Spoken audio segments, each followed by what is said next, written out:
किसी ने क्या खूब कहा है, अपने आप को मनुष्य बनाने का प्रयास करो। यदि इसमें सफल हो गए तो हर काम में सफलता मिलेगी। नमस्कार दोस्तों, मेरा नाम प्रेम प्रकाश पांडे है। आज अपने चैनल पर एक नई बेहतरीन मोटिवेशनल स्टोरी लेकर के आया हूं। आज की स्टोरी के माध्यम से हम सीखेंगे कि मनुष्य असीम संभावनाओं का स्वामी होता है, बस उसे अपने आप को जानने की जरूरत होती है। तो चलिए, चैनल को सब्सक्राइब नहीं किया है तो सब्सक्राइब कर लीजिए और सुनते हैं यह स्टोरी जिसका शीर्षक है डाकू रत्नाकर सिंह। इन्हीं के ऊपर आधारित यह आज की कहानी है।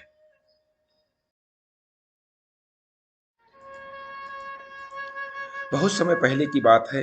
किसी राज्य में एक बड़े ही खूंखार डाकू का भय व्याप्त था। उस डाकू का नाम रत्नाकर था। वह अपने साथियों के साथ जंगल में गुजर रहे राहगीरों को लूटता और विरोध करने पर उनकी हत्या भी कर देता। एक बार देवऋषि नारद भी उन्हीं जंगलों से भगवान का जप करते हुए जा रहे थे। जब वे घने बीड़ों में पहुंचे, तभी उन्हें कुछ लोग विपरीत दिशा में भागते हुए दिखे। देवर्षि ने उनसे ऐसा करने का कारण पूछा तो सभी ने मार्ग में रत्नाकर के होने की बात बताई।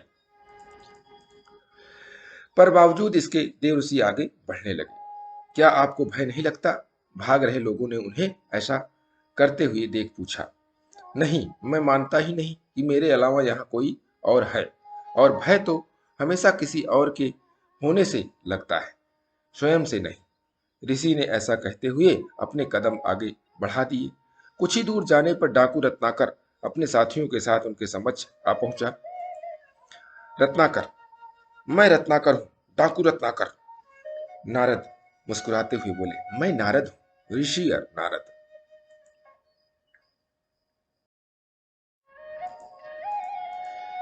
तुम्हारा अतिथि और मैं निर्भय हूं। क्या तुम निर्भय हो?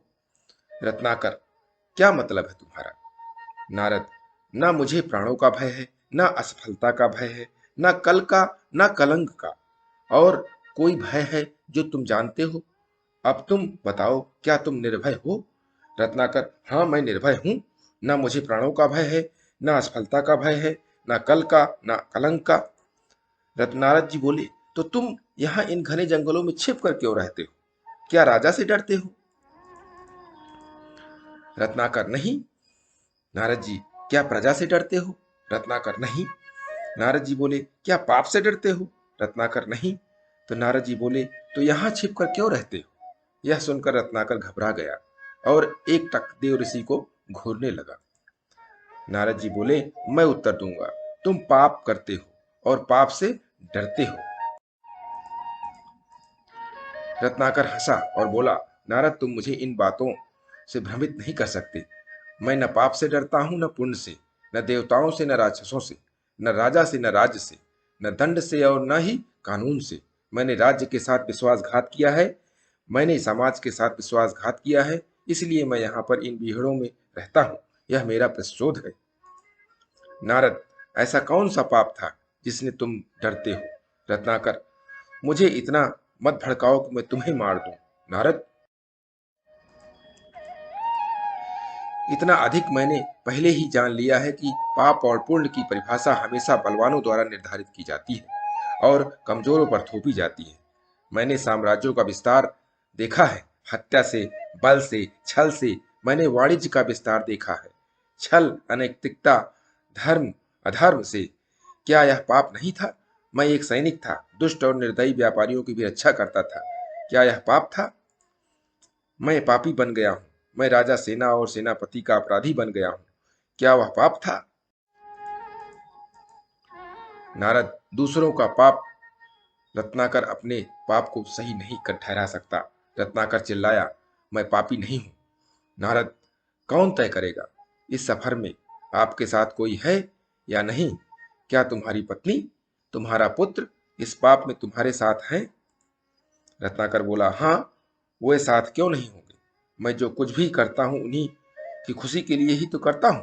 नारद बोला, इसीलिए जो लोग आपके साथ हैं उन्हें ही निर्णायक बना देते हैं। जाओ, अपनी पत्नी, अपने बेटे, अपने पिता, अपने करीबी रिश्तेदारों से पूछो, तुम जो कर रहे हो वह पाप नहीं है? और क्या वे सब इस पाप में तुम्हारे साथ हैं? क्या आप इस पाप में भागीदार हैं? रत्नाकर, ठीक है, मैं पूछकर वापस आता हूँ।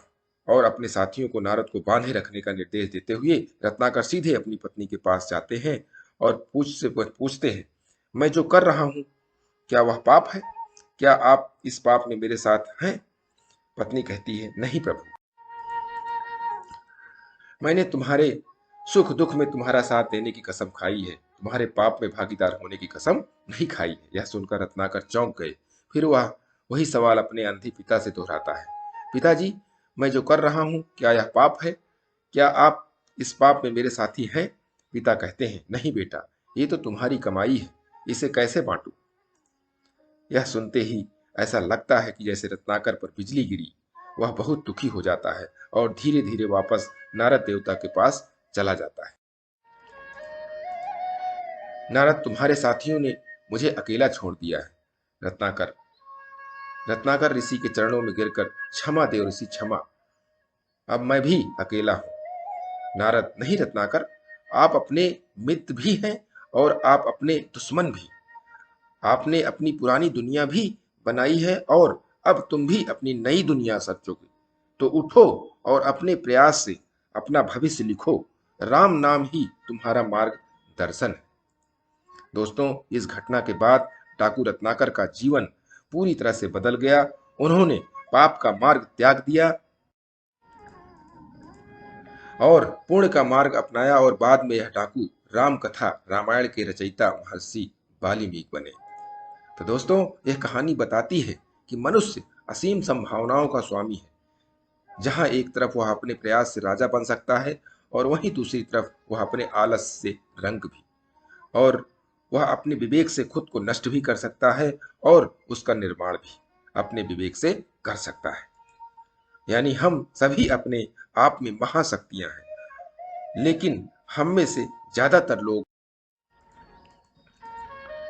अपनी असीम शक्तियों का एक छोटा सा हिस्सा भी पूरे जीवन काल में उपयोग नहीं कर पाते।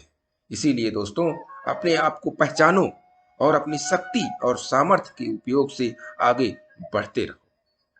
इसके लिए प्रतिदिन सुबह एक नई कहानी, एक नई उमंग से दिन की शुरुआत करें।